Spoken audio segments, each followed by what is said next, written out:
आगे बढ़ते हैं। दिल्ली के प्रगति मैदान में 9-10 सितंबर के बीच G20 मीटिंग होने जा रही है। इस मीटिंग के डिनर में शामिल होने के लिए प्रेसिडेंट हाउस से एक दावतनामा भेजा गया है। दावतनामे के कार्ड पर प्रेसिडेंट ऑफ इंडिया की जगह पर प्रेसिडेंट ऑफ भारत लिखा गया है, जिसके बाद से मुल्क की सियासत गर्मा गई है। कांग्रेस, आम आदमी पार्टी, PDP समेत अपोजिशन की सभी पार्टियां इसको लेकर अपना रिएक्शन दे रही हैं। रिपोर्ट देखिए।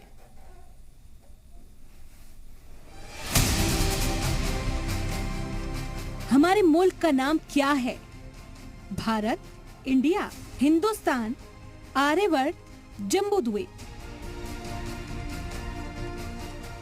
लोग अपनी तरह से अपने अकीदे के हिसाब से मुल्क का नाम बताते हैं।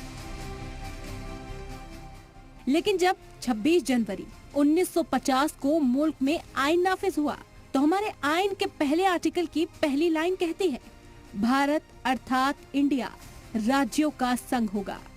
इस लाइन में भारत और इंडिया दोनों नामों का इस्तेमाल किया गया है। अंग्रेजों में यही आर्टिकल कुछ इस तरह से शुरू होता है, इंडिया दैट इज भारत। इसका मतलब यह है कि इंडिया जो कि भारत है, मतलब भारतीय आईन के हिसाब से हमारे मुल्क के दो सरकारी नाम हैं, इंडिया और भारत। इसको आप इस तरह से समझ सकते हैं कि मुल्क के सरकारी दफ्तरों में आपको इंडिया और भारत दोनों लिखे हुए मिल जाएंगे। आपके पासपोर्ट पर भी साफ साफ लिखा होता है, भारत गणराज्य रिपब्लिक ऑफ इंडिया। यानी यहाँ भी इंडिया और भारत लफ्ज साथ साथ आ रहे हैं। मतलब साफ है कि अंग्रेजी में इंडिया और हिंदी में भारत के नाम का इस्तेमाल करते हैं। हालांकि इंडिया लफ्ज को लेकर वक्त वक्त पर तब्दीली की मांग उठती रही है, लेकिन पिछले कुछ दिनों से इंडिया लफ्ज को गुलामी की निशानी बताया जा रहा है, खासकर जब ऑपोजिशन इत्तेहाद का नाम इंडिया रखा गया है। बीजेपी लीडरान ने इंडिया लफ्ज को लेकर मुहिम छेड़ रखी है। इसे गुलामी की निशानी बताया जा रहा है। भारतवर्ष इस देश का वास्तविक नाम है। देश का अंग्रेजी नाम इंडिया शब्द गुलामी की निशानी है। देश को मूल और प्रमाणिक नाम भारत से ही मान्यता दी जानी चाहिए।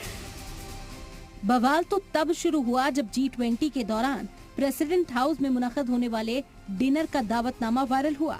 इस खत को देखिए। अब तक आपने इस तरह के खत में प्रेसिडेंट ऑफ इंडिया ही देखा होगा, लेकिन इसमें साफ और बोल्ड लफ्जों में लिखा हुआ है, प्रेसिडेंट ऑफ भारत। बवाल मचना तय था। मोर्चा कांग्रेस की ओर से संभाला जयराम रमेश ने। उन्होंने ट्वीट कर लिखा, तो ये खबर वाकई सच है। प्रेसिडेंट हाउस ने 9 सितंबर को G20 डिनर के लिए नॉर्मल प्रेसिडेंट ऑफ इंडिया की बजाय प्रेसिडेंट ऑफ भारत के नाम पर दावतनामा भेजा है। अब आइन में आर्टिकल 1 हो सकता है, भारत जो इंडिया था राज्यों का एक संघ होगा, लेकिन अब इस राज्यों के संघ पर ही हमला हो रहा है। हालांकि बीजेपी कह रही है कि अंग्रेजों ने इंडिया शब्द को एक गाली के तौर पर हमारे लिए इस्तेमाल किया था, जबकि भारत लफ्ज हमारी तहजीब की निशानी है। भारत जिस संविधान के अंतर्गत हम सब आते हैं, जिसकी शपथ लेकर के हम आगे बढ़ते हैं देश के विकास के लिए, देश की उन्नति के लिए, उसमें पहला ही जो पंक्ति है इंडिया, वो कहीं ना कहीं गुलामी का प्रतीक है। दरअसल इंडिया या फिर भारत, इसे जानने के लिए आपको तारीख के पन्नों को भी पलटना पड़ेगा। हिस्टोरियन के मुताबिक 17 सितंबर 1949 को जब आइन की ड्राफ्टिंग कमेटी के चेयरमैन डॉक्टर भीमराव अंबेडकर आइन असेंबली के सामने पहले आर्टिकल का ड्राफ्ट लेकर पहुंचे, तो वो चाहते थे कि इसे आधे घंटे के अंदर पास कर दिया जाए। लेकिन आर्टिकल 1 की पहली ही लाइन ऐसी थी जिस पर तनाजा हो गया, और वो लाइन थी, इंडिया दैट इज भारत, मतलब इंडिया राज्यों का संघ होगा। फिर इंडिया और भारत लफ्ज पर 2 दिन तक बहस चलती रही। साहब, आर्टिकल 1 में बड़ा क्लियर पोजीशन है, इंडिया दैट इज भारत। और अगर हमसे डर करके, इस गठबंधन से डर करके, तो उसकी टैगलाइन पढ़ लीजिएगा। नीचे इंडिया के नीचे टैगलाइन है, जुड़ेगा भारत, जीतेगा इंडिया। लेकिन इंडिया और भारत दोनों ही नाम चल रहे हैं। लेकिन पिछले कुछ दिनों से इंडिया नाम चर्चा में बना हुआ है, या फिर ये कहें कि ये लफ्ज हिंदुस्तान मुखालिफ और गुलामी की निशानी लगने लगे हैं।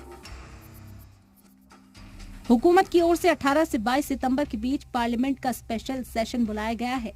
जराये की माने तो सरकार पार्लियामेंट में आइन से इंडिया लफ्ज हटाने की तजवीज पेश कर सकती है, लिहाजा इंडिया इत्तेहाद के लीडर इल्जाम लगा रहे हैं कि बीजेपी हमारे इत्तेहाद से डरकर मुल्क का नाम बदलना चाहती है। अगर किसी पार्टियों का अलायंस इंडिया बन जाता है तो वो देश का नाम बदल देंगे।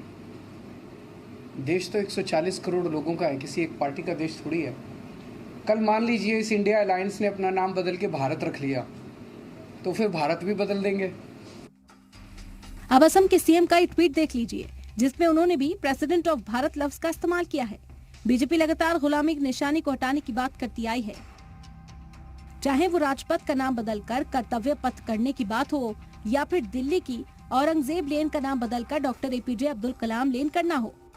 और अब चर्चा इंडिया की है, जिसे भारत करने की तैयारी है। ब्यूरो रिपोर्ट, जी मीडिया।